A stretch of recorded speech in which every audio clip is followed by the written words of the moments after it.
वाह बेटा, पढ़ाई कर रहा है, मन लगा के पढ़।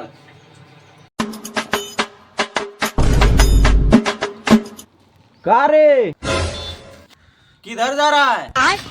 लाइब्रेरी जा रहे हैं चाचा। अरे इधर आओ। लेकिन 1 सेकंड, लाइब्रेरी में क्या होता है रे? अरे चाचा पढ़ने जा रहे थे।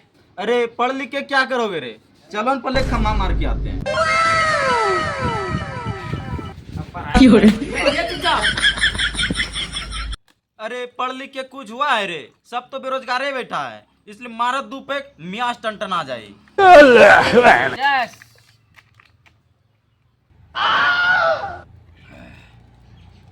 चाचा हाँ। चाचा वैसे आपका बेटा दिखाई नहीं दे रहा है। अरे वो रामचंद्रा रे, खेत गईल बारे। ठीक बात चाचा, जाता नहीं। ठीक बा, कल फिर आइए।